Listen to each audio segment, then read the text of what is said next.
The hollow of the trunk was dark. It smelled of damp bark and rotting leaves, of something deeper and older, something wrong. The boy had climbed the tree, expecting to find a nest, perhaps a clutch of warm eggs cupped in twigs. Instead, a skull stared back at him from the blackened cavity, eye sockets wide, the jaw hanging slightly open, as though it had been trying to speak for 18 months, and no one had come to listen. Tufts of brown hair still clung to the bone. Fragments of flesh held fast in places the English rain had not yet reached. Inside the mouth, pressed deep against the back of the throat, a wad of taffeta fabric sat like a gag that had outlasted the scream it was meant to silence. It was April the 18th, 1943. The war still roared over Europe.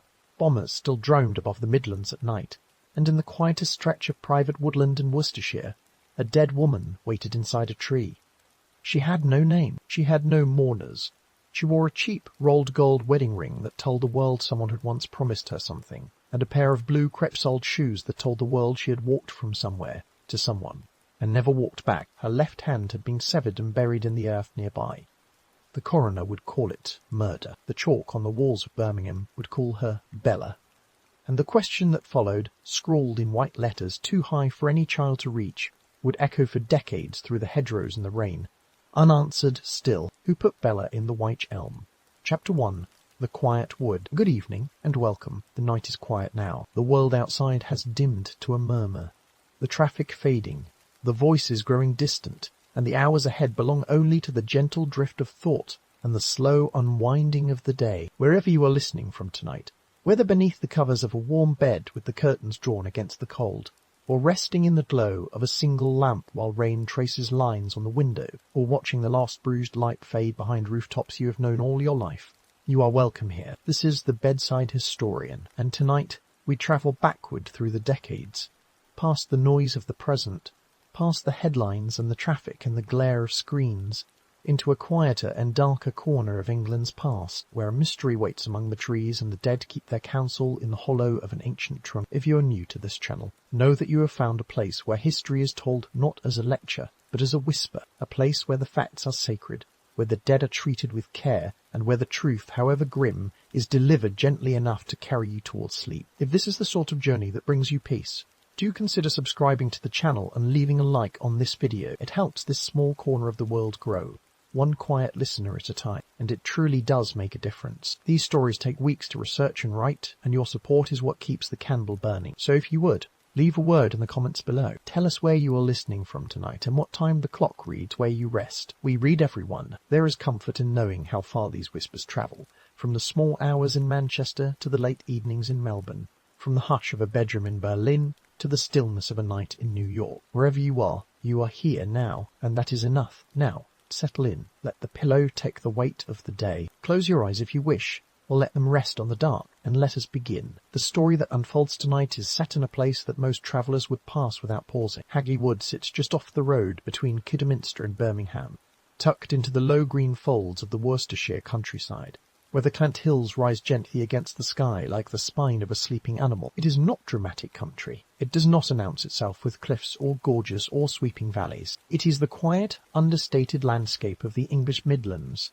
a patchwork of fields and hedgerows and small villages connected by narrow lanes that wind between the hills without hurry. The beauty is subtle, the kind that reveals itself in the slant of afternoon light across a ploughed field and the scatter of sheep on a green slope, in the way the mist settles into the hollows at dusk and does not lift until morning. It is the kind of landscape that keeps its secrets easily, because no one thinks to look. In the spring of 1943, the wood was thick and tangled, its canopy still bare from winter, its floor soft with the mulch of fallen leaves. It was not the sort of woodland that invited exploration. The trees grew close together, their branches interlocking overhead like the fingers of clasped hands, and the undergrowth was dense with bramble and wild garlic, and the pale, reaching stems of dog's mercury. Paths existed, but they were narrow and overgrown, used more by foxes and badgers than by people. The wood was private land, belonging to the estate of Hagley Hall, the ancestral seat of the Littleton family,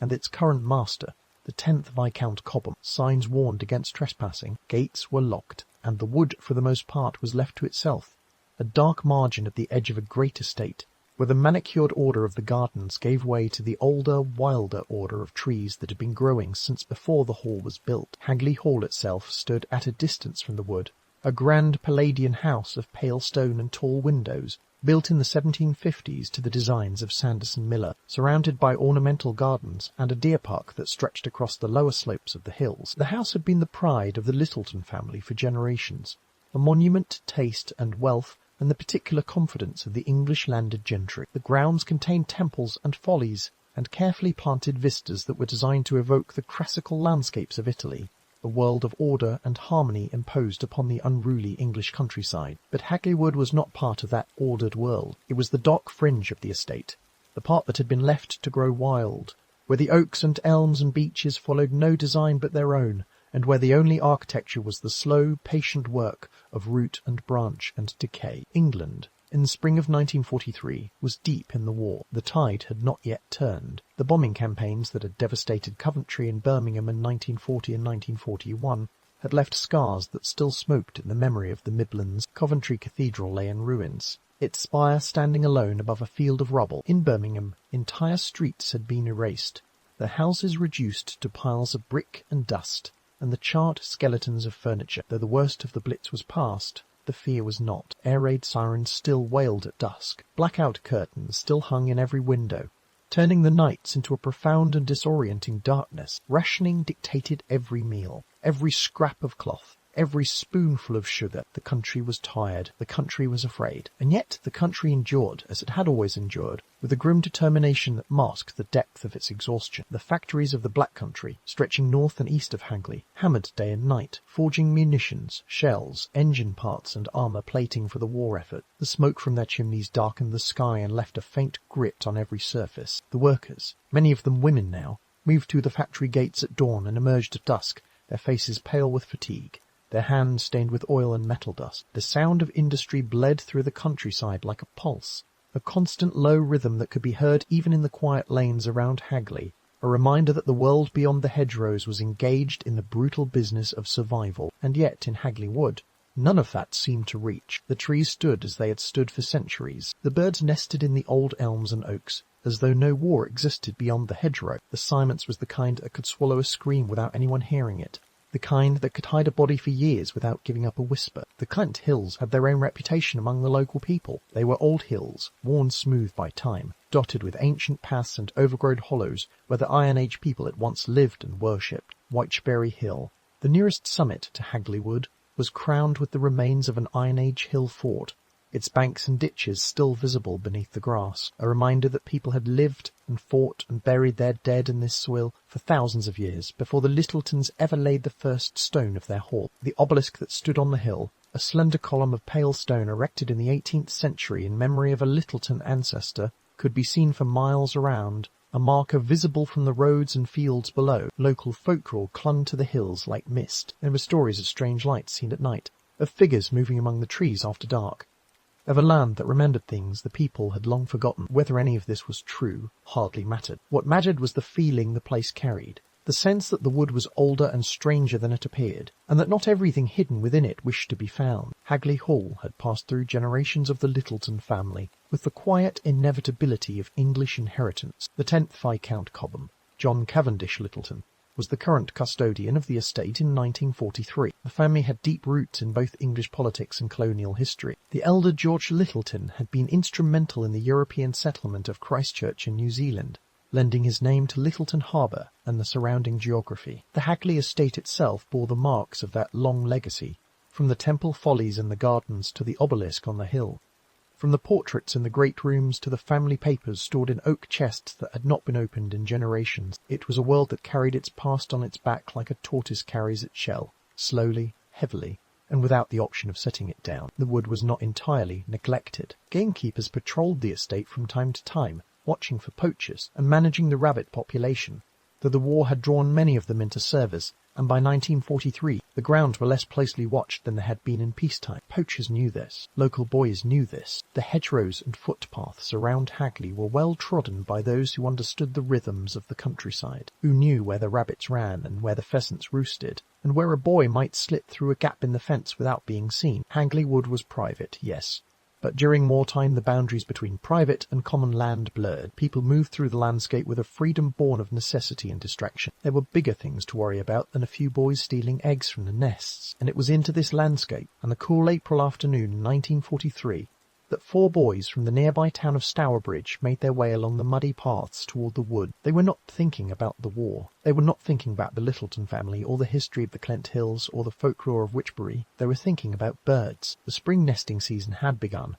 and the hollow trees and dense hedgerows of Hagley Wood were known to harbour the nests of wood pigeons, jackdaws, and occasionally the prized eggs of a sparrowhawk or a kestrel. Egg collecting was a common pastime for boys of that era, a rite of passage that straddled the line between hobby and minor crime. The eggs were blown clean, catalogued, stored in cotton-lined boxes, and traded among schoolmates with the seriousness of currency. To find a rare egg was to hold a small treasure. To find it on private land was to hold it with the added thrill of trespass. The 4 boys moved through the wood with the easy confidence of youth. They had done this before. They knew the paths, the gaps in the fences, the trees worth climbing. They did not know that the afternoon ahead of them would change the rest of their lives, that the thing waiting in the hollow trunk of the Wych Elm would follow them through the decades like a shadow they could never quite outrun. They walked into Hagley Wood as children with pockets empty and hearts light. They would leave it carrying the weight of something no child should ever find. The wood was quiet, the sky was grey, the April air was still, and somewhere among the trees, in the darkest hollow of the oldest trunk, a dead woman kept her silence and waited. Chapter 2. The Boys in the Trees. The 18th of April 1943 was a Sunday. The air was cool but not cold. The sky overcast with the thin grey clouds that so often hang above the English Midlands in spring. Neither threatening rain nor offering sun, merely pressing down on the land with a flat fretting, colourless weight that made the countryside feel smaller and more enclosed than it truly was. In Stourbridge, a small market town a few miles to the north of Hagley, the morning had passed quietly. Church bells had rung across the rooftops, calling the faithful to services that were shorter and more subdued than they had been before the war. Families had gathered around tables set with whatever rationing allowed, thin soups and grey bread, and the occasional luxury of a boiled egg or a scrape of margarine. The town was tired, as all towns were tired in the 4th year of the war, but the rhythms of ordinary life continued, stubborn and familiar, and among those rhythms was the age-old restlessness of boys on a Sunday afternoon with nothing to do. Their names were Robert Hart, Thomas Willett, Bob Farmer, and Fred Payne. They were teenagers, most of them around 15 years of age, old enough to move through the countryside without supervision, young enough to still find excitement in the small dangers of trespassing and the patient thrill of searching for birds' nests among the branches. Hart was from Worcestershire, a district of Stourbridge that sat on the southern edge of the town, close enough to the open countryside to make the fields and woods feel like an extension of the back garden. Willets was the youngest of the group, a boy whose conscience, as events would prove, was not yet calloused enough to bear the weight of a secret. Farmer was bold, the kind of boy who climbed first and thought second, whose instinct was always to reach for whatever lay beyond the next branch. And Payne was their companion, steady and present, bound to the others by the easy friendship of boys, who shared the same streets, the same school, and the same restless appetite for the outdoors. None of them were strangers to Hagley Wood. They had been there before, slipping through the hedgerows in the early morning or the late afternoon, moving quietly through the trees in search of nests and eggs and the small private victories that made a Sunday worth remembering. They knew the layout of the wood, the paths that led deeper into the trees and the clearings where the light broke through. They knew which trees were worth climbing and which were too rotten to bear a boy's weight. They knew the risks of trespassing on Lord Cobham's land, the possibility of being spotted by a gamekeeper or reported by a local farmer. But the risks were small, and the rewards, in the currency of boyhood, were large. A good egg, cleanly blown and carefully stored, was a prize that could be admired for weeks and traded for months. And so they went, as they had gone before with the untroubled confidence of youth. They entered the wood from the north, following a path that wound through the undergrowth toward the denser stanza trees on the southern edge, nearer to Whitebury Hill. The ground was soft underfoot, the leaf litter damp and dark, scattered with the pale green shoots of bluebells that had not yet opened. The air carried the faint smell of new growth pushing through the soil, mingled with the deeper, earthier smell of decay that the winter had left behind. The trees here were old. Some of the oaks had trunks wide enough to hide behind, their bark rough and deeply furrowed, their roots spreading across the ground like the knuckles of a buried hand. The elms were gnarled and twisted, their branches reaching out at odd angles like the arms of old men trying to grasp something just beyond their reach. Among these elms, the boys moved slowly, scanning the canopy for the telltale signs of nesting. the bundles of twigs wedged into forks, the white streaks of droppings beneath a favoured perch, the rustle of wings in the upper branches, and then they came upon the Wych Elm. It stood apart from the other trees, not dramatically, but enough to draw the eye. It was a large specimen, its trunk wide and hollow with age, its bark split and peeling in places, its lower branches thick and gnarled with the accumulated growth of many decades. The Wych Elm is a native species of the British Isles, distinct from the English elm, known for its broad crown and its rough asymmetrical leaves, and for its tendency, in old age, to develop cavities in the trunk where the heartwood has rotted away. These cavities are often used by nesting birds, by owls and jackdaws and woodpeckers, and it was this prospect that caught the attention of the boys. The tree looked promising. The hollow trunk suggested a sheltered space, a dark chamber hidden from the wind and rain. Exactly the kind of place where a bird might build a nest and lay its eggs in safety. It looked like the kind of place where something might be hidden. Bob Farmer was the one who climbed. He was agile and willing, the natural choice for the ascent, and the lower branches of the Wych Elm offered footholds that made the climb manageable, if not easy. He pulled himself up through the tangle of branches, his hands gripping the rough bark, his feet finding purchase on the knots and ridges that jutted from the trunk. The other boys watched from below, their faces turned upward, waiting. Farmer reached the top of the hollow and peered down into the dark interior of the trunk, expecting to see the familiar shape of a nest, the curve of eggs, the flutter of a startled bird rising from its roost. What he saw instead was a skull. It sat in the blackened interior of the trunk, tilted slightly to one side, half buried in the debris of leaves and bark that had accumulated over the months. Its eye socket stared upward, as though it had been watching the sky through the gap in the branches for a very long time, waiting for someone to look down and meet its gaze. Tufts of brown hair still clung to the bone,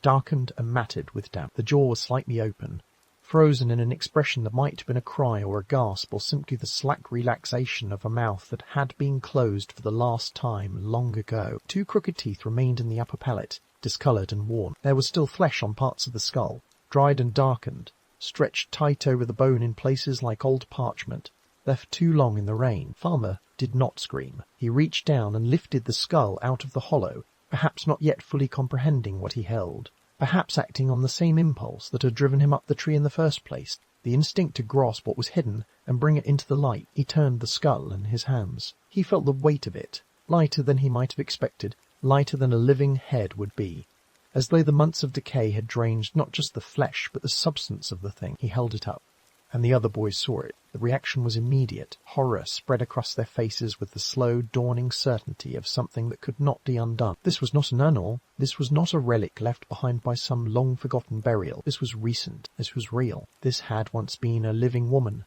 with a face and a voice and a name, and now she was bone and hair and darkness in the hollow of a tree. Farmer put the skull back into the trunk. His hands were shaking. The boys stepped away from the tree, their faces pale, their breath coming fast. They looked at one another with the wide, searching eyes of children who have stumbled upon something that belongs to the adult world and do not yet know how to carry its weight. They were trespassing on private land, poaching eggs in a time when minor offences could bring real consequences for their families. They had stumbled onto something terrible, and the first thought that seized them was not justice, but self-preservation. They were boys. They were afraid. And the world of coroners and courtrooms and police investigations was a world they did not yet understand. They agreed, there on the spot, standing in the damp leaf litter with the Wych Elm at their backs, to say nothing. They would leave the wood, go home, and carry the secret of the skull between them like a stone in the pocket. They would not speak of it. They would not return to the tree. They would pretend the afternoon had been ordinary and unremarkable. Just another Sunday in the woods, just another failed search for eggs, and for a few hours the pact held. The boys went their separate ways, back through the hedgerows and along the lanes to their own front doors. They sat at their tables. They answered their mother's questions about where they had been. They said nothing about the skull, but secrets have a weight that children are not built to carry,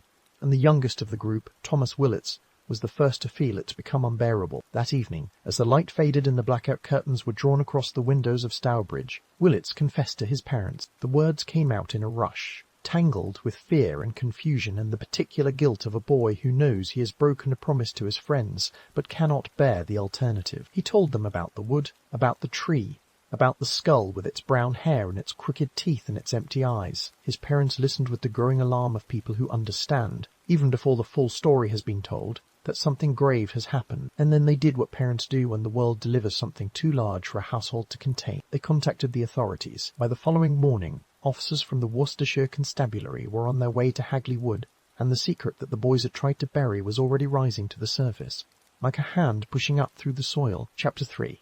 The woman in the trunk. The body was removed from the Wych Elm with painstaking care. The trunk was too narrow and the remains too fragile for a hasty extraction, and the officers who had been dispatched to the scene understood from the first moment that they were dealing not with an accident or a natural death, but with something that bore all the marks of deliberate concealment. They worked slowly, easing bones from the cavity one by one, cataloguing each fragment, each scrapment of fabric, each personal effect as it emerged from the dark interior of the tree. The skull was photographed where it lay, its eye sockets catching the grey light that filtered through the bare branches overhead. The taffeta was removed from the mouth and sealed in an evidence bag for examination. The clothing fragments were spread on clean sheets and labelled with the careful notation of men trained to treat the mundane as potentially significant. The rolled gold wedding ring was bagged and tagged. The shoes, still bearing the faint impression of their wearer's feet, were measured and noted, and the skeleton itself, once freed from the trunk, was transported to the laboratory of Professor James Webster, the Home Office pathologist attached to the West Midlands Forensic Service,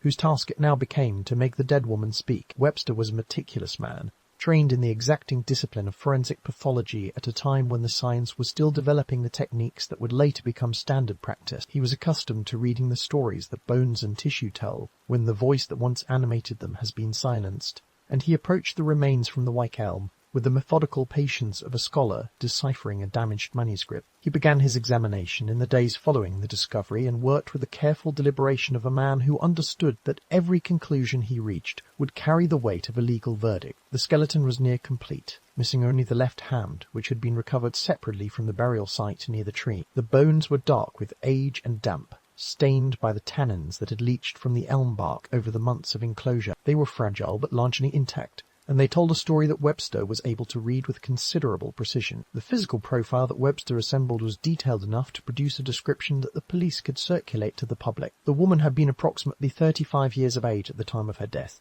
though the range extended from the late 20s to the early 40s. She stood approximately 5 feet tall, a woman of small stature. Her hair had been light brown and possibly curly, based on the remnants that still clung to the skull. The teeth were irregular, with a distinctive pattern that included crooked upper teeth and evidence of some dental work. This dental profile was considered by the investigators to be their strongest lead. Teeth are as individual as fingerprints, and the police were confident that a dentist somewhere in England would recognize the pattern and come forward with her name, her address, her history. Circulars describing the dental profile in technical detail were distributed to every dental surgery in the country. Appeals were broadcast on the wireless and printed in the newspapers. Not a single dentist came forward with a match. The woman had either never visited a dentist in England, or her records had been lost or destroyed, or she lived under a name and in circumstances so far removed from the systems of official record-keeping that she had passed through the world without leaving a mark. Webster placed the time of death at approximately October of 1941.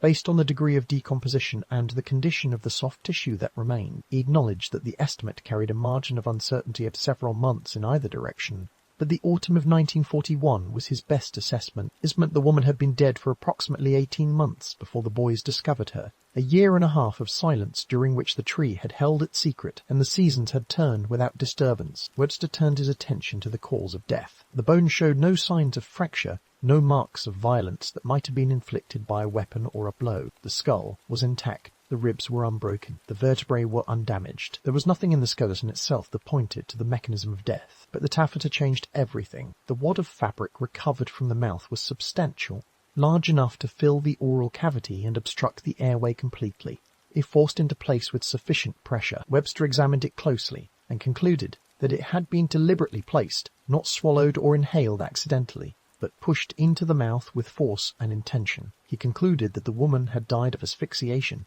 that the taffeta had been the instrument of suffocation, and that the result, whether the primary intention had been to silence her or to kill her, was death. The distinction was legally significant, but practically academic. She was dead. Someone had placed the fabric in her mouth. Someone had stopped her breathing. The coroner would later record a verdict of murder by some person or persons unknown. The manner in which the body had been placed inside the tree told its own grim story. The Wych Elm's hollow trunk was narrow at its opening, barely wide enough to admit a human body, even one as small as this woman's. Webster reasoned that the woman had been forced into the cavity while still warm and flexible, before rigor mortis had stiffened the joints and muscles into immobility. Rigor mortis typically begins within 2 to 4 hours of death and reaches full rigidity within 12. This meant that whoever placed her in the tree had done so within a few hours of her death, while the body was still pliant enough to be folded and compressed into the tight space of the trunk. It also meant that the act had required physical strength, determination, and a degree of cold-blooded calculation that suggested premeditation rather than panic. The killer or killers had not simply abandoned the body in the woods, they had hidden it, deliberately and carefully, inside a tree that was unlikely to be disturbed, on private land that was rarely visited, in a wood that the war had left largely unwatched. The severed hand posed a question that Webster could not fully answer through forensic examination alone. The left hand had been cut from the wrist with what appeared to be a clean, deliberate incision, not the ragged tearing of animal predation or the accidental separation of decomposing tissue. It had been buried in the soil near the base of the tree, separate from the rest of the remains, placed in the earth with what appeared to be intention rather than haste. Some investigators would later suggest that animal activity, perhaps a fox or a badger attracted by the scent of decomposition, had dragged the hand from the trunk and deposited it nearby. But the nature of the separation, clean rather than gnawed, and the fact that the hand appeared to have been deliberately interred in a shallow burial rather than merely scattered on the surface, left room for darker interpretations that the police were not yet prepared to articulate publicly. The severed hand would become one of the enduring enigmas of the case, a detail that resisted every rational explanation and invited speculation of a kind that strayed far from the world of forensic pathology and into territories that Professor Webster,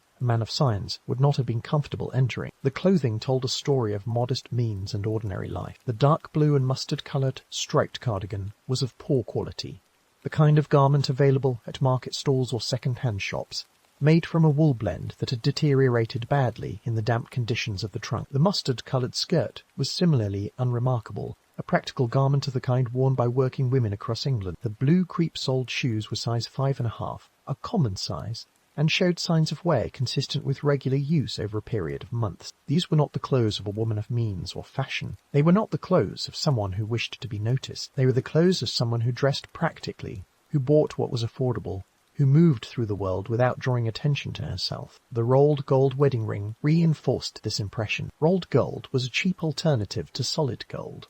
A thin layer of gold bonded to a base metal core, the sort of ring a working-class couple might exchange in a modest ceremony at a registry office or a small parish church. It had been worn for approximately 4 years, based on the wear pattern on the inner band, and yet it offered no engraving, no inscription, no jeweller's mark that might lead the police to the shop where it had been purchased, or the name of the woman who had worn it on her finger as the last years of her life ran out. Webster compiled his findings into a formal report and provided the police with as complete a description of the victim as the evidence allowed. She was a woman of about 35, approximately 5 feet tall, with light brown hair and irregular teeth, wearing poor quality clothing and a cheap wedding ring. She had been dead since approximately October of 1941. She had been suffocated by taffeta forced into her mouth. She had been placed inside the hollow trunk of a Wych Elm while her body was still warm and flexible. Her left hand had been removed and buried separately in the earth nearby. She had no identification on her person. She had no name. She was, in every official sense, no one. And yet she had been someone. She had worn a ring. She had walked in shoes that bore the shape of her feet. She had lived somewhere, loved someone, spoken words that someone had heard, and all of that, every fragment of the life she had lived, had been reduced to a skeleton in a tree and a file on a policeman's desk, waiting for a name that would not come. Chapter 4. A Name from the Walls. It began with chalk. Sometime around Christmas of 1943, roughly 8 months after the discovery in Hagley Wood, a message appeared on the side of an empty building at Hayden Hill Road in Old Hill, a small town in the Black Country, a few miles to the northeast of Hagley. The words were written in large, clear letters, placed high on the wall, too high to have been the work of a child standing on the pavement. They read simply and strangely, "Who put Lubella down the Wych Elm?" The message was noticed by passers-by, reported to the police, and treated with the seriousness that any communication bearing a potential victim's name deserved. For this was not an idle scrawl. This was not the work of a bored schoolboy or a drunken labourer. This was someone naming the dead. And until that moment, the dead woman had been utterly nameless. The police had no name for her. The press had no name for her. The coroner's report referred to her only as a female person unknown. The public, insofar as it remembered the case at all amid the overwhelming demands of the war, refer to her only by the circumstances of her discovery. The woman in the Wych Elm, the skeleton in Hagley Wood, the body in the tree. She existed in the public consciousness as a riddle without a title, a story without a protagonist, but the graffiti changed that. The word Lubella introduced a name into the silence, a name that carried the strange, half-familiar quality of something remembered from a song or a dream, not quite English, not quite foreign, hovering between languages and origins like the woman herself had hovered between life and death inside the trunk of the tree. The police took careful note. The name was new. It had not appeared in any of the leads or reports generated by the investigation. Whoever had written it knew something, or believed they knew something, that the authorities did not. In the weeks and months that followed, more messages appeared. A second piece of graffiti was found chalked on a wall in Upper Dean Street, in the centre of Birmingham, reading, "Who put Bella down the Wych Elm, Hagley Wood?" The name had shifted. Luebella had become Bella. The phrasing had tightened. The question had become sharper, more direct, more accusatory, as though the hand that wrote it had refined its message through a repetition, stripping away the unnecessary syllables until only the essential question remained. And the location had moved. Old Hill was a small, relatively quiet town on the edge of the Black Country. Upper Dean Street was in the heart of England's second city, a busy thoroughfare where the message would be seen by thousands of people passing on foot and in buses and on bicycles. Whoever was writing these words wanted them to be read. They wanted the question to spread. They wanted the name to echo. They wanted someone, somewhere, to answer. The handwriting was analysed by investigators and determined to be the work of a single individual. The style was consistent across the messages.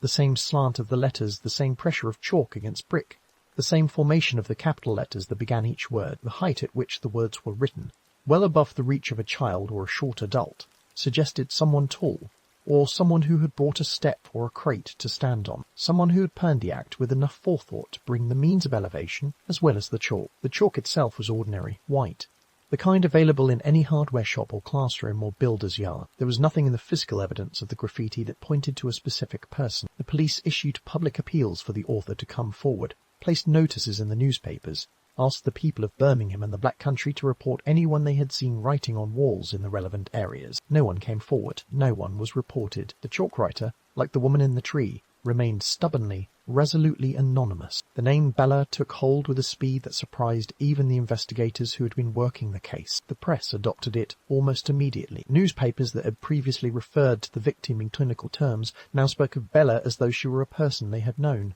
as though the name had always been hers, and in a sense it had, or at least it became hers in the only way that mattered. The name gave her a kind of presence that the bare facts of the case had failed to provide. It made her human, in a way that skull and skeleton and taffeta did not. It gave the public something to hold on to, a syllable to attach to the horror, a way of speaking about the dead woman that acknowledged she had once been a living person with a face and a voice and a history, even if that history remained entirely unknown. Whether the graffiti writer had known her real name, had guessed it from some fragment of gossip or rumour, had invented it from the sound of a half-remembered word, or had drawn it from some private and direct knowledge of the crime itself, no one could say. But Bella she became, and Bella she would remain, through decades of speculation and silence and chalk on stone. The graffiti continued to appear at irregular intervals throughout the rest of the 1940s. New messages were found on walls and buildings across the Black Country and the outskirts of Birmingham, always in the same hand, always asking the same question,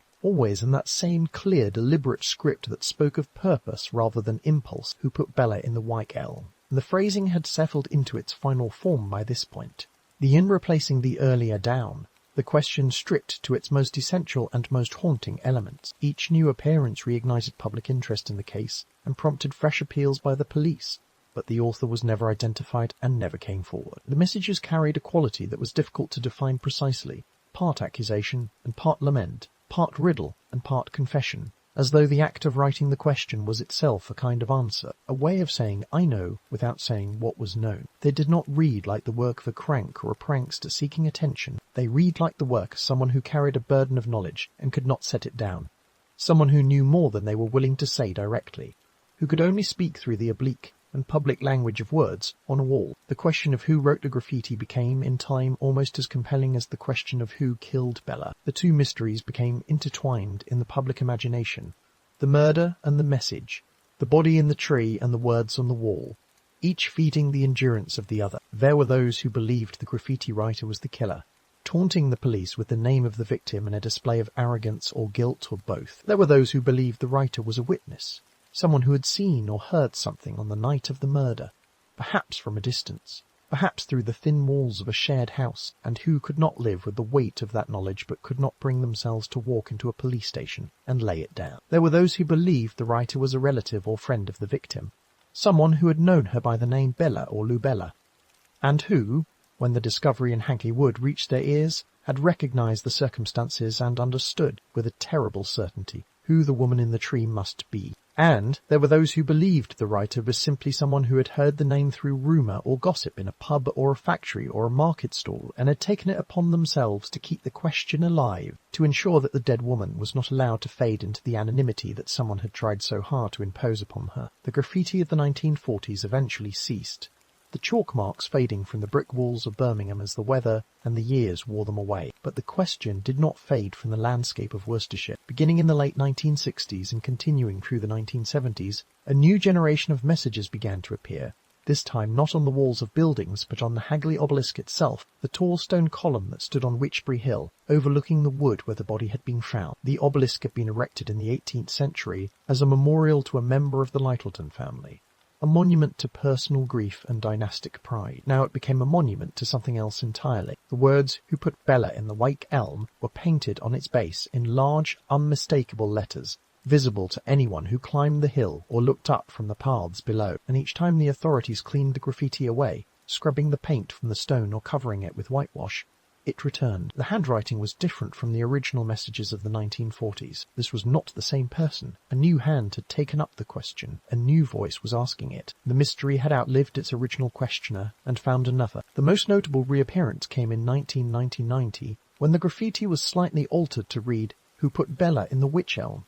The word "witch" replacing the original "wych." It was a small change, the substitution of a single word, but it carried a weight of implication that shifted the entire tenor of the question. Wych referred to the species of elm in which the body had been found, a botanical term, precise and factual. Witch, on the other hand, pointed toward the supernatural, toward the theories of dark ritual and occult practice that had swirled around the case since the earliest days of the investigation. The alteration suggested that whoever had painted these words was not merely repeating the original question, but interpreting it, tilting it toward the explanation they found most compelling. And then, in 2020, the graffiti was modified once more. The word "Who" was overpainted in red with the letters "Hers," believed by the local press to be the tag of a Birmingham street artist, rather than a meaningful addition to the mystery. But even this act of modern vandalism served the same purpose that the original chalk marks had served nearly 80 years earlier. It kept the question visible. It kept the name alive. It ensured that Bella, whoever she truly was, could not be forgotten. The power of the graffiti lay not in what it revealed, but in what it refused to reveal. The messages offered a name, but not an identity. They posed a question, but withheld an answer. They acknowledged the crime, but named no criminal. They spoke with the authority of knowledge, but maintained the discipline of silence. In this way, the words on the wall became a kind of mirror, reflecting back the fears and fascinations of whoever stood before them. For some, the graffiti was evidence of a guilty conscience seeking release. For others, it was a cry for justice from a witness too afraid to speak plainly. For others still, it was simply the eerie persistence of a story that refused to end, a question that the passing of decades and the weathering of stone could not silence. The chalk faded, the paint peeled, the stone endured, and the question endured with it, written and rewritten and written again across the face of England, unanswered, unsilenced, undying. Who put Bella in the Wych Elm? Chapter 5. The Coroner's Verdict. The inquest into the death of the unknown woman was held at the Stourbridge Coroner's Court in the weeks following the discovery. The courtroom was modest, as most wartime courtrooms were, a room of dark wood and hard benches and the particular hush that falls over a space where the facts of death are weighed and recorded. The coroner presided from his desk, flanked by the instruments of legal process, the ledger, the pen, the oath card. The jury assembled in their rows, men and women of the town who had been called from their ordinary lives to sit in judgment on something that defied the ordinary entirely, and the witnesses, one by one, rose to tell what they knew, which was very little, and what they had found, which was terrible. Robert Hart, of Woolscote, Stourbridge, was the first of the boys to give evidence. He described the events of Sunday, the 18th of April, in the measured and somewhat stilted language of a young man recounting something he would rather forget, something that had lost none of its power to disturb in the weeks since it had occurred. He told the coroner and the jury how he and his 3 companions had entered Hagley Wood at midday, how they had moved through the trees in search of birds' nests, how Bob Farmer had climbed the Wych Elm and looked down into the hollow trunk and found something other than eggs. He described the skull, the tufts of brown hair, the crooked teeth, the dark flesh that still clung to the bone. He described the moment of realization, the cold wave of understanding that passed through the group as they grasped what they were looking at. He described the pact the boys had made to say nothing, their fear of consequences, their instinct to bury the knowledge as deeply as the hand had been buried in the earth. And he described the confession of Thomas Willets that evening, the breaking of the pact, the telephone call to the police. The jury listened in silence. The coroner made notes in his ledger. The details were entered into the official record with the dry precision of legal transcription, each word a small brick in the wall of evidence that surrounded a crime no one could yet explain. Professor James Webster presented his forensic findings to the inquest with the authority of a man who had spent his career translating the silent language of the dead into terms the living could understand and act upon. He stood before the court with his notes and his diagrams, and the quiet confidence of a scientist who trusts his methodology, even when the answers it produces are incomplete. He described the skeleton in detail, its condition, its approximate age, its physical characteristics, the small stature and the light brown hair, and the irregular teeth that had so far failed to match any dental record in England. He described the clothing, the cardigan, and the skirt and the shoes, all of poor quality, all consistent with a woman of modest means. He described the rolled gold wedding ring and its approximate age of 4 years' wear. He described the taffeta found in a mouth, its size, its placement, its implications for the manner of death. Webster stated, with the measured certainty that characterized all his testimony, that the woman had died of asphyxiation. The taffeta had been forced into her mouth with sufficient pressure and volume to obstruct the airway. Whether this had been done with the primary intention of killing her or with the intention of silencing her, with death as the unintended consequence, he could not determine from the physical evidence alone. But the result was the same. She had suffocated. She had died with fabric filling her mouth and no air reaching her lungs.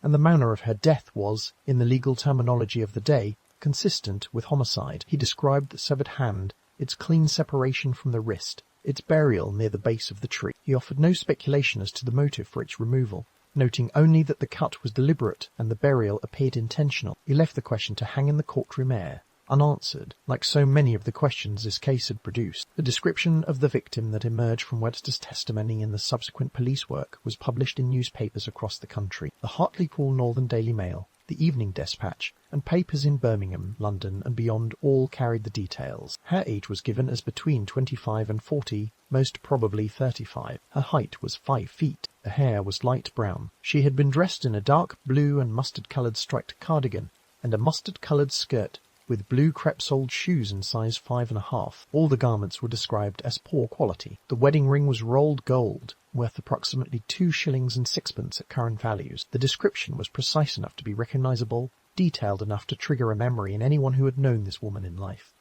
And yet the response, though considerable in volume, was barren of results. Hundreds of leads poured in. Letters arrived at police stations across the Midlands. Telephone calls came from every county in England. People wrote to the newspapers, to their local constabularies, to the Home Office. Everyone had a theory. Everyone knew a woman who had disappeared, a neighbour who had moved away without notice, a relative who had stopped writing. Every missing woman in the country became, for a brief moment, a candidate for the identity of the woman in the tree. Detectives followed each lead with the dogged persistence that characterized wartime policing, checking names against records, visiting addresses, interviewing landlords and employers and family members. Every possibility was methodically investigated and methodically eliminated, one by one, until the pile of discarded identities was far taller than the slender file of confirmed facts. The police conducted a systematic search for any woman matching the description who had been reported missing in the months surrounding October 1941. The search extended across Worcestershire, Staffordshire, Warwickshire, and into the wider Midlands. It reached into London and the southern counties. It touched every constabulary in England and several in Wales and Scotland. The dental records remained the investigators' greatest hope and their greatest frustration. The pattern of the teeth, with their distinctive crooked arrangement and evidence of prior dental work, was considered unique enough to produce a positive identification if the right dentist could be found. That no dentist in the country came forward. The woman in the tree had either never visited a dentist in England, which seemed unlikely for a woman of her age, or her records had been lost in the disruptions of wartime, or she had been known by a name and in circumstances so far removed from the ordinary systems of record-keeping that she had passed through the world like water through sand, leaving no impression at all. The war itself complicated the investigation in ways that the detectives could not easily overcome. England in 1941 was a country in motion. Evacuees moved from the cities to the countryside in waves. Workers relocated to follow the munitions factories and the war industries. Soldiers came and went on leave and deployment. Refugees from occupied Europe arrived at the ports with false papers or no papers at all. Their identities fluid and unreliable. The systems of civil registration that might have tracked a person's movements in peacetime. The census rolls, the electoral registers, the records of births and marriages and deaths were strained to breaking point by the sheer volume of displacement. Entire neighbourhoods had been destroyed in the bombing. Records offices had been burned. Parish registers had been lost. A woman could vanish from one part of the country and reappear in another without leaving a trace. A woman could vanish entirely, swallowed by the chaos of a nation at war, and in the general atmosphere of loss and disruption, her absence might not be noticed for months or years, if it was noticed at all. The coroner's jury deliberated with the gravity that the case demanded and returned the only verdict the evidence could support: murder by some person or persons unknown. The words were recorded in the ledger, formal and final, and they carried with them the implicit admission that the investigation had reached its limit. No suspect had been identified. No motive had been established. No name had been given to the victim. The case was not closed. It remained officially open. A file in the records of the Worcestershire Constabulary, marked with the notation that further information was actively sought, but the momentum of the investigation, which had been considerable in the first weeks after the discovery, began to slow. The detectives who had worked the case were needed elsewhere. The war demanded every resource, every hour, every man, and the woman in the tree, who had no name and no advocate, was left to wait in the evidence room, her bones catalogued and numbered, her clothing folded and stored, her ring sealed in a small brown envelope, while the world beyond the walls of the constabulary turned its attention to the living and the fight to keep them alive. And yet the case would not stay quiet. Even as the official investigation lost its urgency and the files were placed in the back of the cabinet, the public fascination with the mystery continued to grow, fed by the graffiti that had begun appearing on the walls of the Black Country, and by the press that returned to the story with each new development. The case became a fixture of local folklore, a story told in public houses and parlours and factory canteens, embellished and distorted with each retelling, until the line between established fact and accumulated legend became increasingly difficult to trace. The woman in the tree was no longer merely a police case. She had become something larger, a symbol of the unanswered questions that the war left behind, a reminder that beneath the surface of the great national narrative of courage and endurance, there were smaller, darker stories that had never been told and perhaps never would be. The coroner's verdict stood as the last official word on the matter for many years, but the official word was not enough. The verdict described the manner of death, but explained nothing about the life that had preceded it. Who was this woman? Where had she come from? What road had she walked that ended in the hollow of a tree in a private wood? Who had married her and given her the cheap ring she wore? Who had loved her, or failed to love her, or used her and discarded her? Who had walked with her through the autumn darkness toward the edge of Hagley Wood, and who had pressed the taffeta into her mouth, and who had folded her body into the trunk of the Wych Elm, and who had cut the hand from her wrist and buried it in the earth, and who had walked away from that tree and gone on living in a world where she no longer existed? The coroner could not answer these questions. The police could not answer them. The jury could not answer them. And so the questions passed from the courtroom into the wider world, where they took root in the imagination of a county and a country, and refused, no matter how many years passed, to be pulled free. The file gathered dust on its shelf. The war raged on across Europe and the Pacific. The woman in the tree lay in the evidence room, silent and patient, her bones the colour of old parchment, her clothing folded as neatly as it had been on the day it was removed from the trunk. She waited, as she had waited in the darkness of the Wych Elm, for someone to come and speak her name. And in the meantime, outside, on the cold brick walls of Birmingham, the chalk spoke it for her, again and again, in letters that the rain could wash away but never quite erase. Bella, Bella. Who put Bella in the Wych Elm? Chapter 6. Whispers of witchcraft. There are certain details in a crime that refuse to behave like evidence. They do not point toward a suspect. They do not narrow the field of inquiry. Instead, they open doorways into rooms the investigators did not expect to enter, rooms lit by older and stranger lights than the fluorescent glare of a police laboratory. The severed hand was such a detail from the moment it was recovered from the earth near the base of the Wych Elm, separated from the rest of the skeleton by what appeared to be a deliberate cut. The hand troubled every rational explanation the investigators attempted to construct. It was not enough to say that an animal had dragged it from the trunk. The separation was too clean for that. It was not enough to say that decomposition had caused the hand to fall away on its own. The burial was too purposeful for that. Something had been done with the hand. something that went beyond the act of murder and the act of concealment, something that spoke of intention and meaning and a kind of knowledge that the detectives of the Worcestershire constabulary were not trained to interpret. It was this detail, the severed hand buried in the earth, that drew the attention of Professor Margaret Murray. Murray was not a detective. She was not a forensic scientist. She was an Egyptologist, an archaeologist, and a folklorist who had spent decades at University College London studying the customs and beliefs of ancient and medieval societies. Born in Calcutta in 1863, she had come to England as a young woman and had built a career that spanned the better part of the 20th century, beginning with fieldwork in Egypt under the great archaeologist Flinders Petrie, and expanding over time into a broader and more controversial field of study,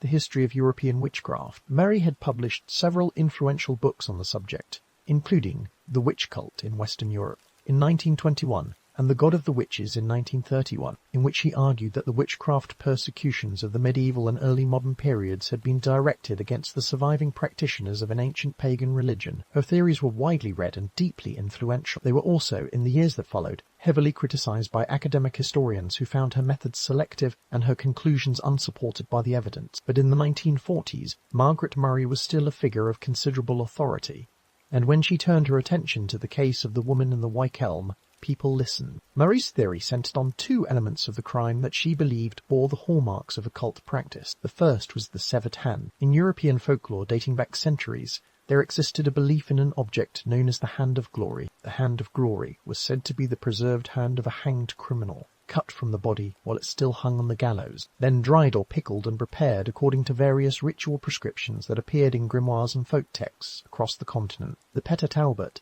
an 18th century French collection of magical recipes, described the process in considerable detail, prescribing that the hand be wrapped in funeral cloth, squeezed of its fluids, and then used as a candlestick, with candles made from the fat of the same criminal's body. The resulting object was believed to possess extraordinary powers. A thief who carried a hand of glory was said to be able to enter any house undetected, for the hand would cast a spell upon the sleeping occupants, rendering them unable to wake. A person who possessed one could freeze an attacker in their steps. A treasure hunter could use the hand to locate buried gold. The belief was widespread, persistent, and deeply rooted in the folk traditions of England, France, Germany, and beyond. Mary saw in the severed hand of the woman in the Wych Elm a possible echo of this tradition. She suggested that the hand had been removed not by chance or by animal predation, but by human hands acting in accordance with an occult ritual, that whoever had killed the woman had also taken her hand for purposes that lay outside the boundaries of ordinary criminal motivation. The second element that drew Murray's attention was the tree itself. In certain strands of folk belief, trees were associated with the containment of the dead. A body placed inside a hollow tree was believed to be trapped, unable to rise, unable to haunt the living, sealed within the wood, as within a coffin that could never be opened. Mary suggested that the placement of the body inside the Wych Elm was not merely an act of concealment, but an act of binding, a ritual sealing of the dead that drew on traditions far older than the Christianity that ostensibly governed the beliefs of 20th century England. Murray went further still. She noted the associations that clung to the very names involved in the case. Belladonna, also known as deadly nightshade, was a plant long associated with witchcraft, used in folk medicine and in the preparation of flying ointments that were said to enable witches to travel to the Sabbath. Wych hazel, a plant sometimes confused with the wych elm, had its own associations with divination and the supernatural, and the Clent Hills themselves, the ancient landscape in which Hagley Wood stood, carried a weight of folklore and superstition that stretched back to the Iron Age. Mary drew these threads together and proposed that the woman in the Wych Elm had been the victim of a ritual killing, that she had been executed by a coven of practitioners for some transgression against their group, and that the removal of the hand and the placement of the body inside the tree were elements of a ceremony designed to punish, contain, and silence her. The theory captured the public imagination with the force of a flame applied to dry kindling. It was dramatic, it was strange, it spoke to something deep and primal in the English relationship with the countryside, the half-remembered awareness that beneath the orderly surface of village life and church attendance there lay older beliefs, older practices, older fears that had never been entirely extinguished. The notion that covens of witches might still be operating in the English Midlands in the middle of the 20th century, practicing rituals of blood and binding in the shadows of the Clent Hills, was both terrifying and irresistible. The press seized upon it, the public debated it in parlours and public houses, and the connection between the woman in the tree and the ancient traditions of European witchcraft became one of the defining features of the case. a thread that could never quite be pulled free from the fabric of the mystery. The witchcraft theory drew additional strength from an event that occurred 2 years after the discovery in Hagley Wood. In a village some 40 miles to the southeast, on the 14th of February 1945, an elderly farmer named Charles Walton was found dead in a field near the village of Lower Quinton, in Warwickshire. He had been killed with extraordinary brutality. His throat had been slashed with his own scythe. He had then been pinned to the ground through the neck with his own pitchfork, the prongs driven deep into the earth beneath him. The violence of the killing, the agricultural instruments used, and the remote rural setting all contributed to an atmosphere of dread that settled over the investigation. Superintendent Robert Fabian of Scotland Yard was dispatched to lead the inquiry, and though suspicion fell upon Walton's employer, a local farmer named Alfred Potter, who owed Walton money, no charges were ever brought. The case remained unsolved, and the circumstances of the killing, the pitchfork, the scythe, the isolated field, prompted speculation that Walton had been the victim of a ritual murder connected to folk beliefs about witchcraft. Writer Donald McCormick would later claim that a cross had been carved into Walton's chest. Though the reliability of this detail has been questioned by subsequent researchers, Murray and others drew a connection between the Walton murder and the woman in the Wych Elm, suggesting that both killings were the work of covens operating in the rural Midlands, carrying out sentences of death against those who had transgressed against the old ways. The geographical proximity of the two cases, 40 miles apart in the same broad region of England, lent the theory a superficial plausibility, but the police investigators working the Bella case were not persuaded. They found no evidence of any coven operating in or around Hagley Wood. They found no witnesses who had ever seen rituals conducted in the woodland. They found no physical evidence at the scene that pointed toward occult practice beyond the severed hand itself. And the hand, they maintained, could be explained by animal predation despite its apparent cleanliness of cut. Local residents, when asked about the possibility of witchcraft in the area, expressed confusion and denial. There were no moonlight gatherings. There were no robed figures moving through the trees. There was only the wood and the tree and the dead woman inside it. Later scholars of folklore and witchcraft were even less kind to Murray's theory. Dr. Ian Pite Semet's not Juliet Wood, a respected folklorist and director of the Folklore Society, noted that Murray's theories about the survival of organised witchcraft cults in Europe were based on selective reading of evidence and did not reflect actual historical practice. The covens of the 1940s, if they existed at all, were more likely to be the early nature-focused groups inspired by Gerald Gardner, the founder of modern Wicca, and were engaged in practices that bore no resemblance to ritual murder. Owen Davies, a professor of social history and an authority on witchcraft belief, stated plainly that he saw no evidence for ritual or witchcraft involvement in the case, and that even if a coven had existed in the area, he could not conceive that they would have been engaged in murder or the use of body parts. The Hand of Glory itself as a historical practice was largely a literary and folkloric construction rather than a documented reality. The only known surviving example preserved in the Whitby Museum in Yorkshire was more a curiosity than proof of widespread practice, and yet the witchcraft theory endured. It endured because it answered a need that the facts alone could not satisfy. The mundane explanations,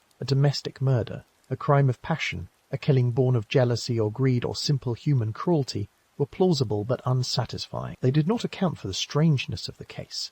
The severed hand, the body in the tree, the taffeta in the mouth, the graffiti on the walls. The witchcraft theory, however flawed its foundations, offered a framework that accommodated the strangeness, that made the inexplicable feel, if not explained, then at least located within a tradition of explanation. It gave the darkness a shape, it gave the horror a name, and for the people who lived in the shadow of the Clent Hills, who walked the lanes near Hagley Wood and looked up at the obelisk on Wychbury Hill, the thought that old forces might still be stirring in the earth beneath their feet was easier to accept than the thought that the crime was simply random, purposeless, and forever beyond understanding. The candles of the old belief still flickered in the imagination, even as the rational world insisted they had been extinguished, and in the hollow of the Wych Elm, where the body had lain in darkness for 18 months, the question of what had been done to her, and why, remained as tangled as the roots of the tree itself. Chapter 7. Anna of Claverley. 10 years passed. The war ended. The soldiers came home, or did not come home. The bombed cities were rebuilt slowly and without beauty,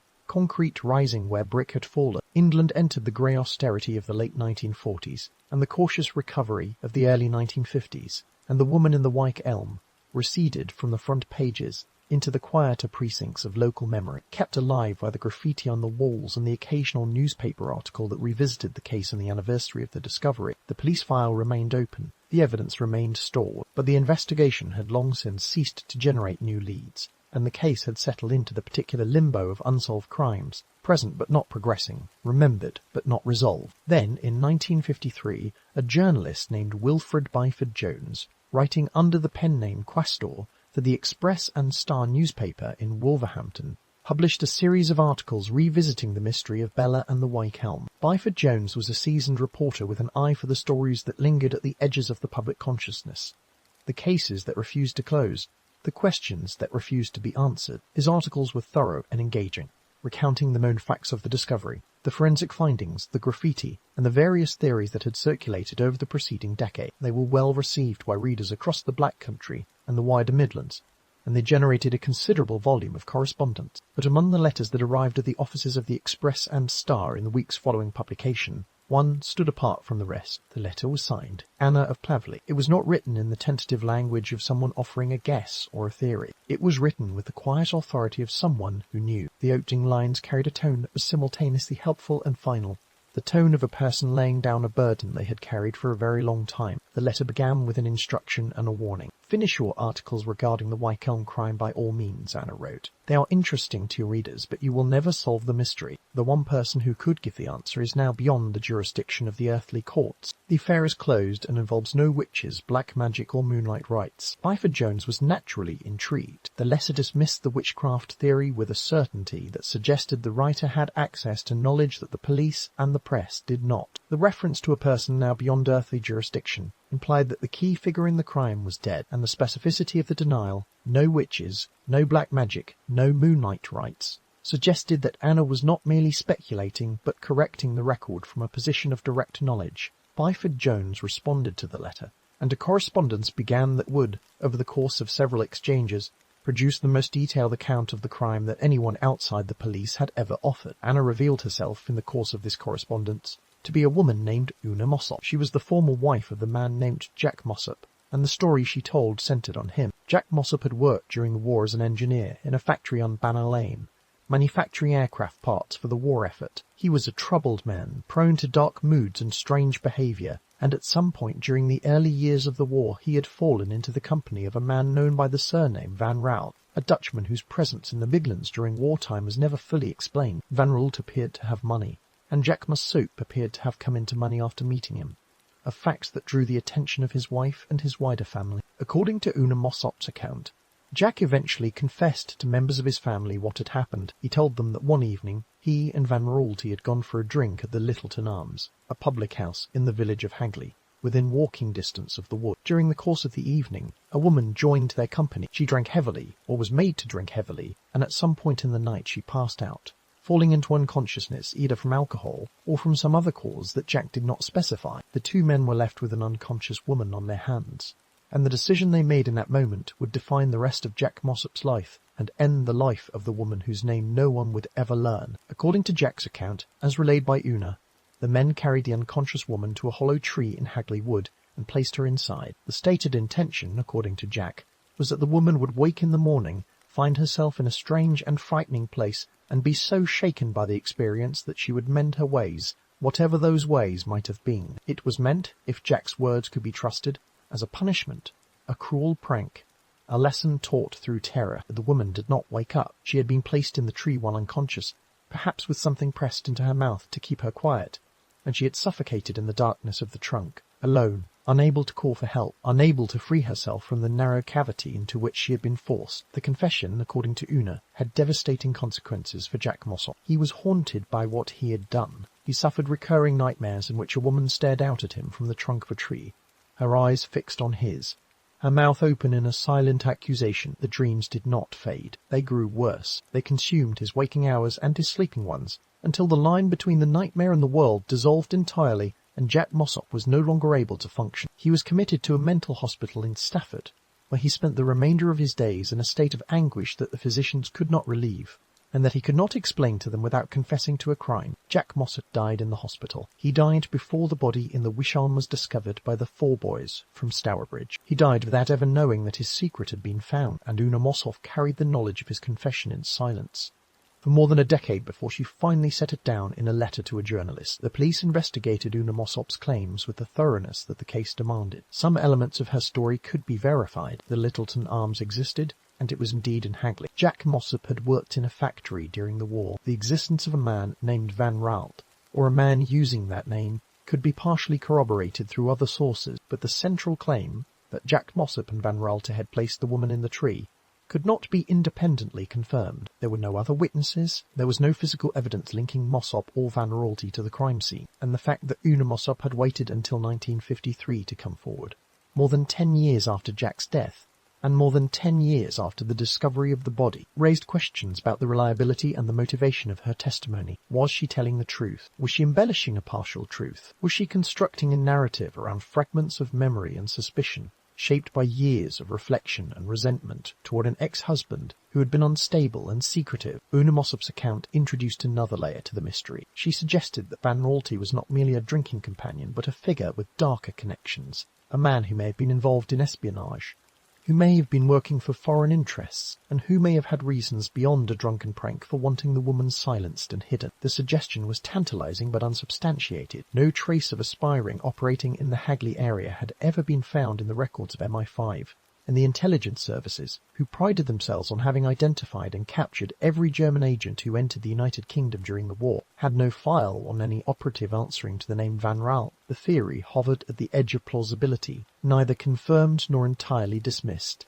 Another thread in the tangle of speculation that had grown around the case like ivy around a ruin. The timing of the confession raised its own questions. Una Mossop did not come forward in 1943 when the body was discovered and the police were actively seeking information. She did not come forward in 1944 when the graffiti appeared and the name Bella entered the public consciousness. She did not come forward during any of the years that followed, while the investigation was still active and the memory of the war was still fresh. She waited until 1953, more than a decade after Jack's death, and more than a decade after the boys found the skull, before she wrote to a journalist rather than to the police. Why? The answer may lie in the complicated dynamics of a marriage that had ended, in the resentment or relief or guilt that followed Jack's death, in the slow accumulation of years during which a secret grows heavier rather than lighter, or the answer may lie in the possibility that Una's account was not entirely truthful, that it was shaped by motives more complex than the simple desire to unburden herself, motives of revenge or self-justification, or the peculiar compulsion to insert oneself into a story that the world has not yet finished telling. What is certain is that Jack Mossop's mental deterioration was real. He was indeed confined to a mental hospital in Stafford, and he did indeed die there. The nightmares he described, the recurring vision of a woman staring at him from the inside of a tree, were reported by medical staff as well as by family members. Whether those nightmares were the product of a guilty conscience haunted by a crime he had committed, or the product of a disturbed mind that had absorbed the details of the case from newspapers and gossip and woven them into its own private terrors, cannot be determined at this distance. The mind is not a reliable witness, especially a mind in the grip of the illness that consumed Jack Mossop. But the nightmares remain one of the most striking details in the entire case, a fragment of human anguish that cuts through the layers of theory and speculation and touches something raw and irreducible. A man dreamed of a woman in a tree. A woman was found in a tree. The connection may be coincidence, it may not, and yet Una Mossop's letter remains, to this day, the closest thing to a confession that the investigation ever produced. It is the only account that places a named individual at the scene with an explanation, however incomplete, of how and why the woman ended up in the tree. It is the only account that offers a human motive, however inadequate, for the act. And it is the only account that explains the psychological aftermath, the nightmares, the madness, the slow disintegration of a man consumed by what he had done. Whether it is true, whether it is the full truth, or whether it is a partial truth distorted by time and motive, no one can say. Una Mossop is long dead. Jack Mossop is long dead. Van Raalte, if he ever existed, has never been found. And the woman in the tree, who might have been able to name her killers if the taffeta had not been pressed into her mouth, remains silent, as she has always been silent, beneath the question that the walls of England continue to ask. Chapter 8. The Shadow of the Avare. The second great theory of the case arrived not from the world of folklore or domestic tragedy, but from the shadowed corridors of wartime intelligence. It came wrapped in the language of espionage, parachute drops, and intercepted radio signals, and it centered on a man who had already been dead for 2 years before the woman in the Wych Elm was even found. His name was Joseph Jacobs, and the story of how he became connected to the mystery of Bella is itself a tale of war, betrayal, and the strange gravity of unsolved crimes, which draw into their orbit every figure and every fact that can be made to fit However loosely, the shape of the unknown. Josef Jacobs was born in Luxembourg in 1898. He served in the German infantry during the First Great War, and when the Second War came, he found himself drawn or pressed into the service of the Abwehr, the intelligence division of the German military. The Abwehr, under the leadership of Admiral Wilhelm Canaris, was responsible for espionage operations abroad, including the recruitment and deployment of agents to the United Kingdom. In the early years of the war, the Abwehr launched a series of attempts to infiltrate agents into Britain, men and women who were trained in radio transmission, coded communication, and the gathering of military intelligence, and who were sent across the Channel or dropped by parachute into the English countryside with forged identity papers, British currency, and equipment for transmitting their findings back to Germany. On the 31st of January 1941, Josef Jacobs was one of these agents. He was flown from the Netherlands to Cambridgeshire and dropped by parachute into a field under cover of darkness. The landing went badly. Jacobs broke his ankle on impact and was unable to move from the spot where he had fallen. He lay in the field through the night, and when dawn came, he was discovered by two local farmers who immediately recognized him as something other than an ordinary Englishman. The police were called, the military followed, and Josef Jacobs, German spy, was taken into custody, his parachute gathered up, his equipment confiscated. His mission ended before it had begun. Among the possessions found on Jacobs when he was searched was a photograph of a woman. During interrogation by officers of MI5, Britain's Domestic Intelligence Service, Jacobs identified the woman in the photograph as his lover. Her name, he said, was Clara Bauerle. She was a German singer and actress, a cabaret performer who had worked in music halls and nightclubs. Jacobs told his interrogators that Clara had also been considered by the Abwehr for a mission to England. He said that she was to parachute into the Midlands after he had established radio contact with his handlers, though he doubted she would make the journey, given that his own capture had severed the chain of communication before it had been established. Josef Jacobs did not survive the war. He was tried before a military tribunal under the Treachery Act of 1940, found guilty of espionage and sentenced to death. On the 15th of August 1941, he was executed by firing squad at the Tower of London, seated in a brown Windsor chair because his broken ankle prevented him from standing before the rifles. He was the last person to be executed at the Tower, the final name in a long and terrible ledger that stretched back centuries through the history of that ancient fortress. He was 43 years old, and the photograph of Clara Bauerle was filed away with the rest of his confiscated possessions.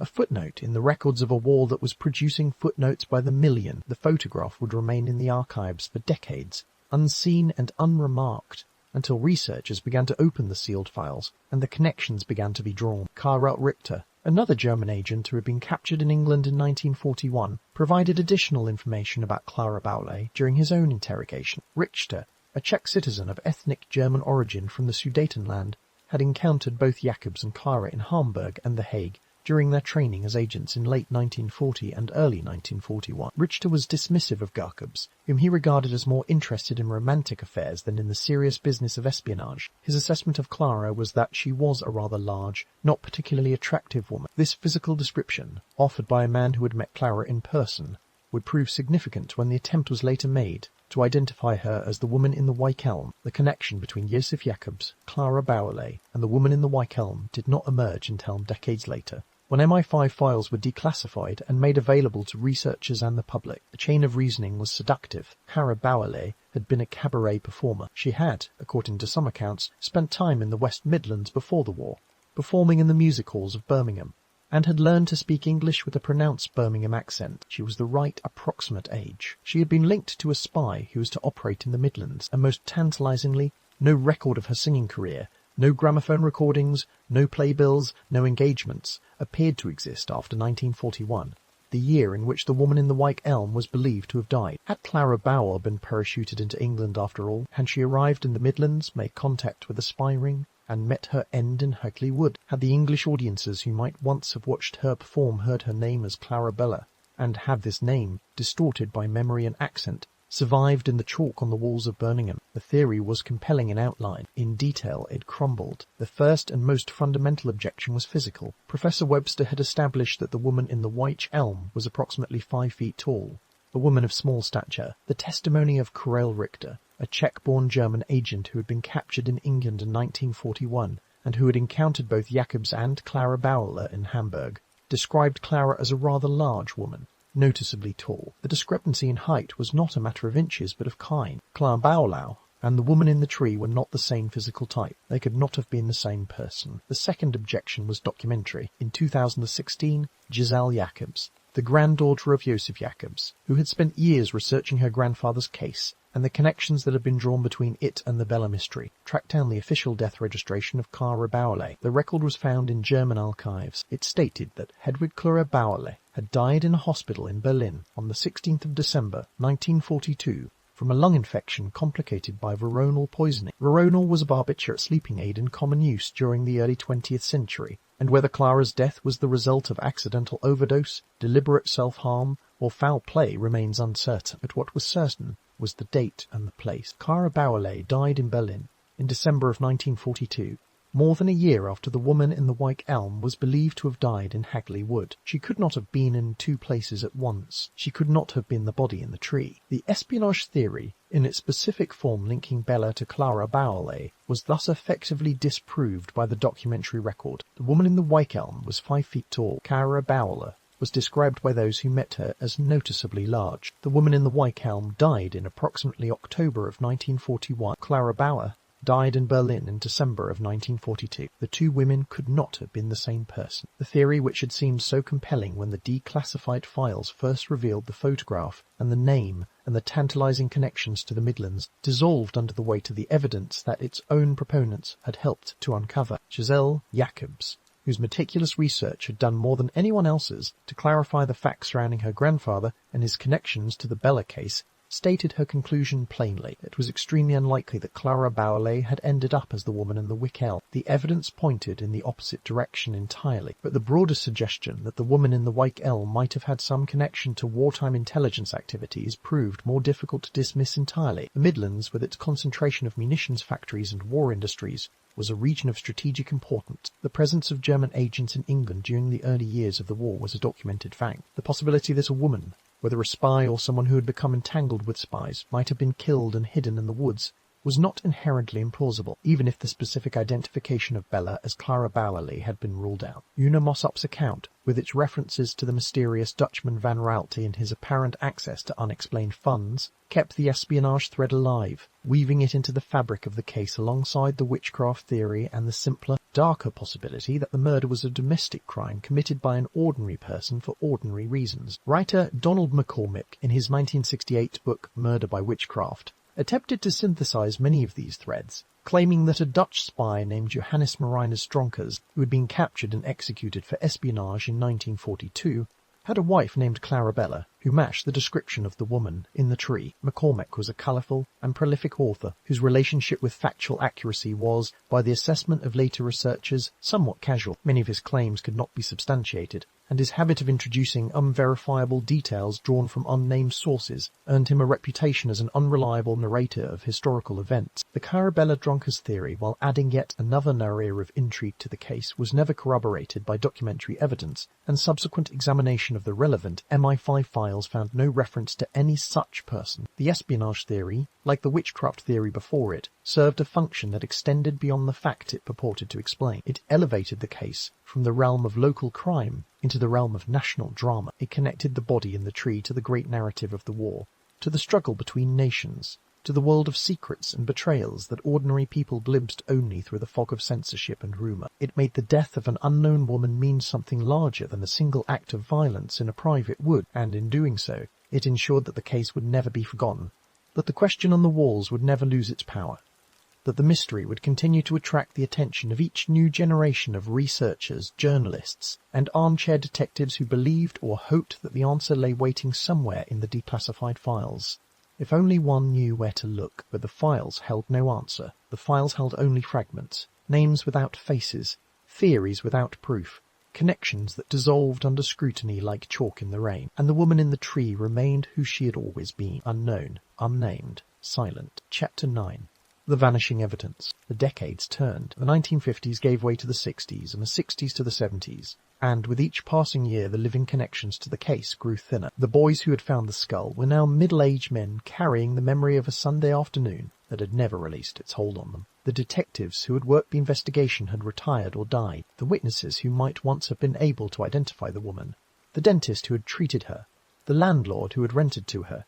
the shopkeeper who had sold her the cheap cardigan, were growing old and taking their knowledge with them into the same silence that had claimed the woman herself, and the physical evidence, the bones and the clothing and the ring that represented the last material trace of a life that no one could name, was undergoing a journey of its own, a journey that would end in disappearance as complete and as baffling as the original crime. After Professor James Webster completed his forensic examination of the remains, the skeleton was transferred to his colleague at the University of Birmingham for further study. The precise nature of this additional examination was never formally documented, or if it was, the records did not survive. What is known is that the remains were taken from the forensic laboratory and placed in the keeping of the university, where they entered a kind of institutional limbo, no longer active evidence in a criminal investigation, not yet catalogued as an anatomical specimen, existing in a category for which no procedure had been written. For a time the remains were held in the possession of the Birmingham City Police, stored in what was known informally as the Black Museum at the Tally-Ho Training Centre,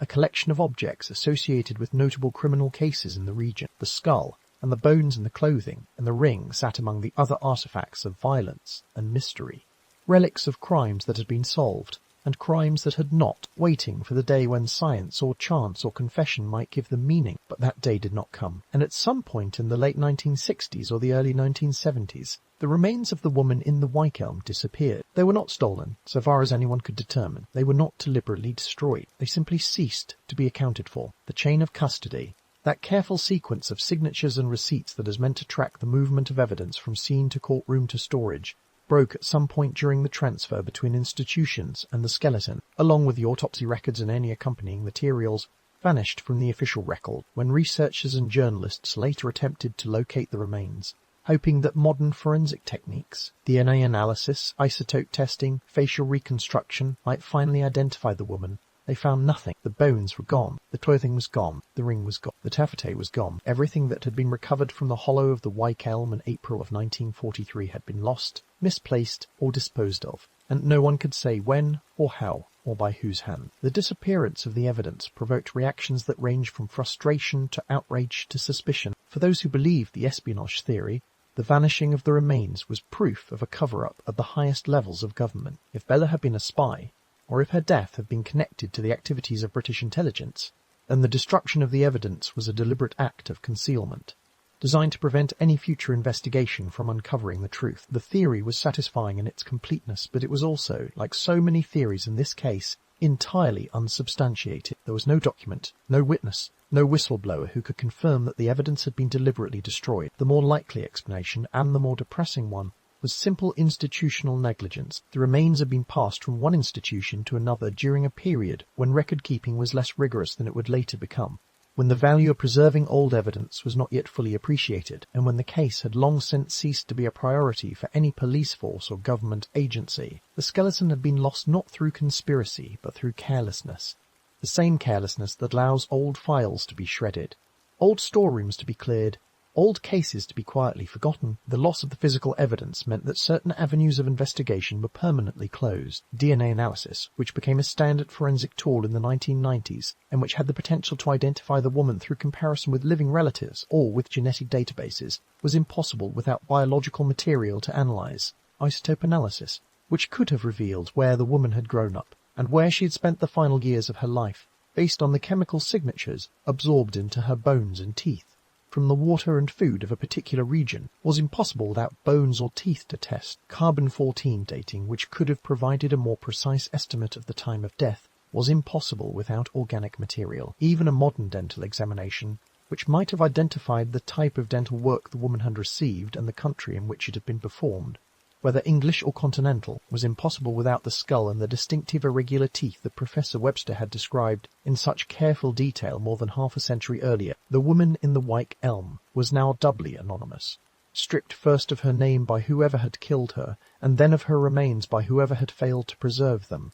Invisible in both the historical record and the physical world, a ghost in the truest and saddest sense of the word. In 2018, the case received renewed attention when a facial reconstruction of the woman was commissioned by Pete Merrill and his son Alex as part of their research into the mystery. The reconstruction was carried out by Caroline Wilkinson, a leading forensic anthropologist and facial reconstruction expert working not from the skull itself, which had long since disappeared, but from the photographs that had been taken in 1943. Working from two-dimensional images was a significant challenge, as photographs lose the depth and perspective that are essential for accurate reconstruction. The resulting image was an approximation, a best guess based on the available evidence, but it provided something that the investigation had never had before. A face. The image showed a woman with a round face, a small nose, prominent teeth, and brown hair. A woman who might have been unremarkable in a crowd, who might have been overlooked on a street, who might have passed through a room without anyone remembering she had been there. The hope was that someone, somewhere, looking through old family photographs, might recognize the face and come forward with a name. As of this telling, no one has. The wych elm itself did not survive either. The tree, already old and hollow at the time of the discovery, was struck by lightning at some point in the decades that followed and eventually died. It was removed from the wood, and the precise location of the spot where the body was found became a matter of local knowledge rather than official record. The wood continued to stand, the trees continued to grow, and the earth that had held the buried hand continued to absorb the rain and the fallen leaves. But the specific tree that had served as the coffin and the crime scene and the catalyst for one of England's most enduring mysteries was gone, returned to the soil from which it had grown. The official investigation followed a similar trajectory of gradual dissolution. The case had been technically open since 1943, carried on the books of the Worcestershire Constabulary, and, following the reorganisation of police forces in the 1960s and 70s, on the books of the West Mercia Police. Periodic reviews were conducted as new information surfaced, or as public interest prompted a fresh look at the file. Each time, detectives would pull the case folder from storage, read the familiar witness statements and forensic reports, consider whatever new theory or new piece of information had prompted the review, and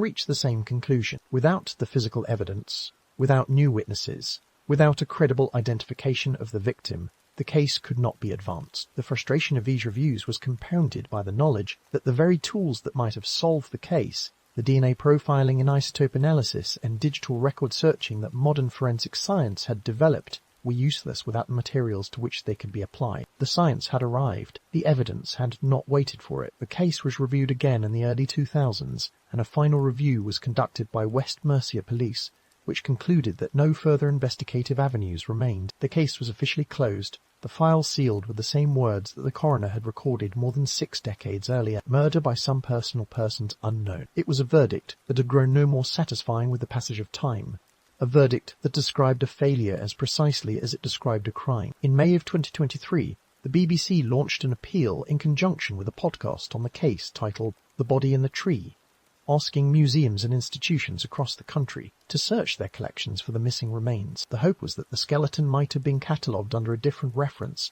stored in a forgotten corner of a university collection, or deposited in a museum without proper documentation. The appeal generated interest and attention, but as of this telling, the remains have not been found. The woman in the Wych Elm has vanished twice, once from the world of the living and once from the world of the dead, leaving behind only photographs, police reports, newspaper cuttings, and the question that continues to appear on the walls and the stones of Worcestershire, written by hands that were not yet born when the crime was committed. The graffiti, at least, endured. In 2016, someone hung a cardboard sign on the fence surrounding Hagley Wood, asking once more, in handwritten letters, the question that had first appeared in chalk on the wall of a building in Old Hill in the winter of 1943. The sign was temporary, the fence was ordinary, but the question was the same, unchanged across more than 7 decades of asking. Who put Bella in the Wych Elm?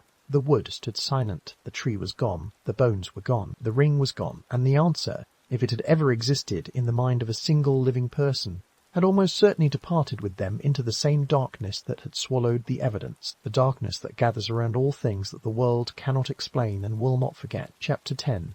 The page turns in the dark. And so we come to the end. Not the end of the story, for the story has no end, but the end of the telling, the point at which the narrator sets down the thread and leaves the listener to carry it alone into the quiet of the night. The candle burns low now, the room is still, and the woman in the Wych Elm, who has been the centre of this long and winding tale, remains exactly where she has always been, nowhere and everywhere, nameless and unforgettable.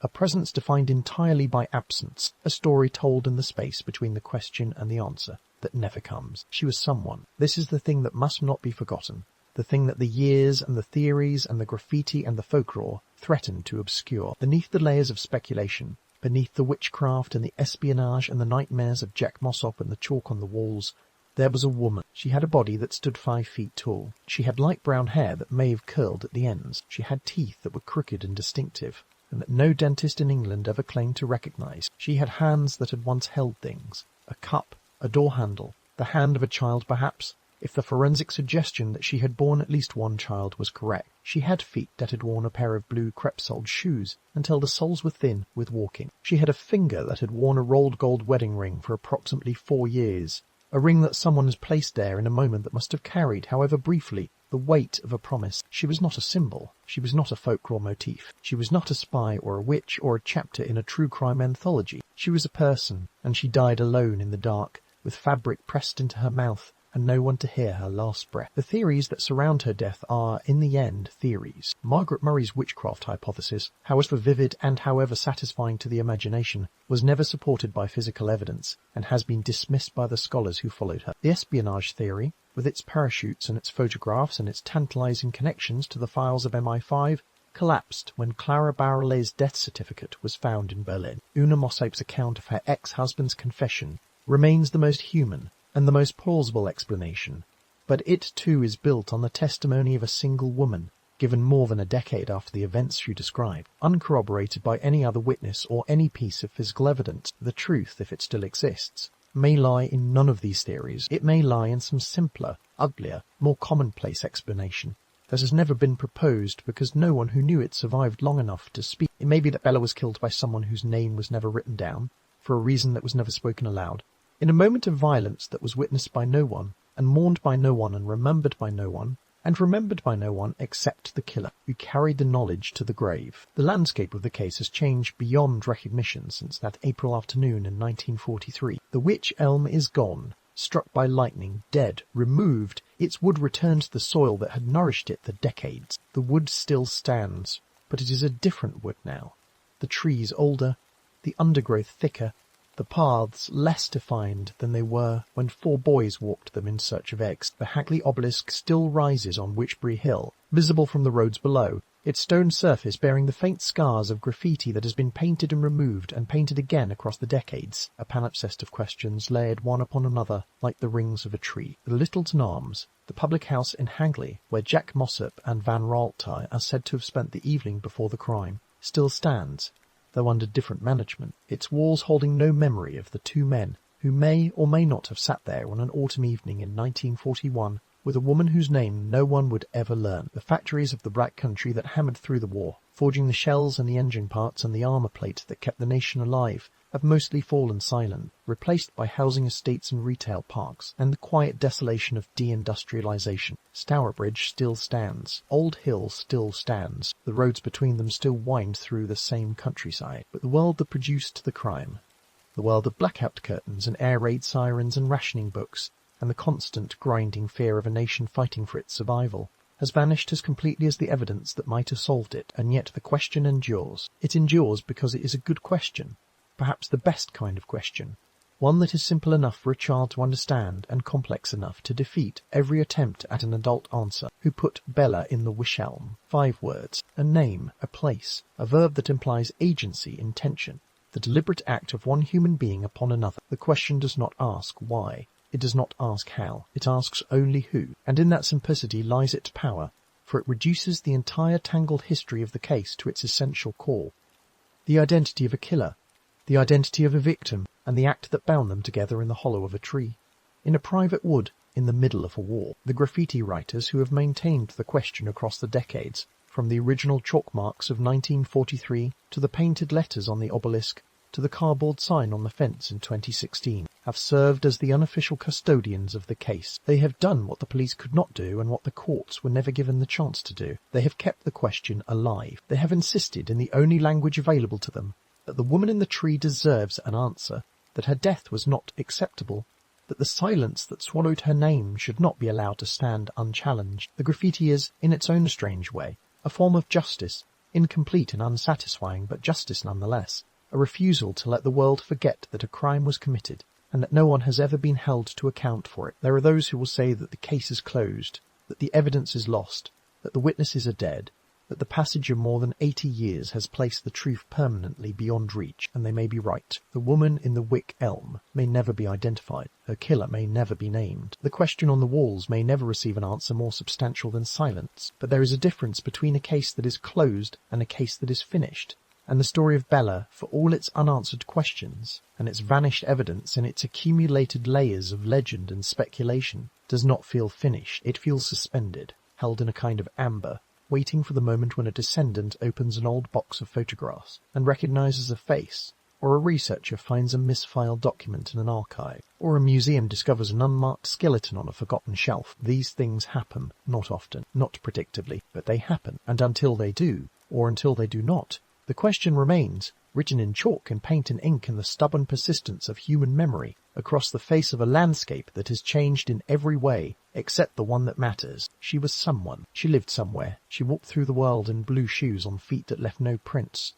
The rain could not wash away. She wore a ring that someone gave her, a ring of rolled gold that cost 2 shillings and sixpence, and meant, in the moment it was placed upon her finger, everything that a ring can mean. She may have held a child. She may have sung to it. She may have worried about money, and about the war, and about the cost of bread. She may have loved someone who did not deserve her love, or she may have been loved by someone who searched for her, and never found her, and never knew what had become of her. She died in the autumn of 1941, in the hollow of a tree, in a wood in the English Midlands, while the war raged across the Channel, and the factories hammered through the night, and the blackout curtains hung in every window, and the world was too busy dying to notice that one more woman had stopped breathing. She was placed inside the trunk while her body was still warm. The taffeta was pressed into her mouth. The hand was cut from her wrist and buried in the earth. And then the world moved on, as it always moves on, and the seasons turned, and the leaves fell, and rotted and fell again, and the silence of the wood grew deeper, and the rain ran down the bark of the Wych Elm and found its way into the hollow where she lay,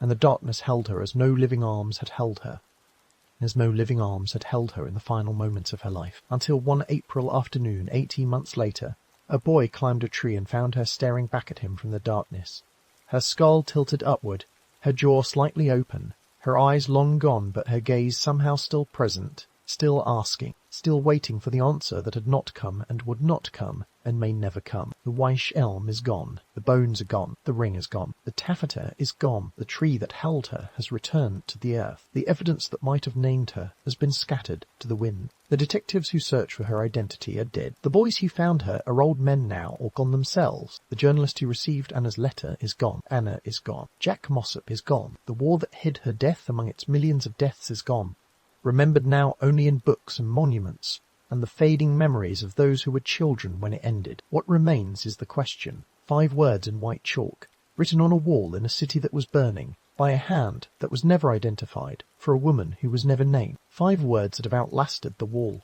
they were written on, the city they were written in, and the world they were written about. Who put Bella in the Wych Elm? The candle burned low, the chamber fell silent, and history once again turned the page in the dark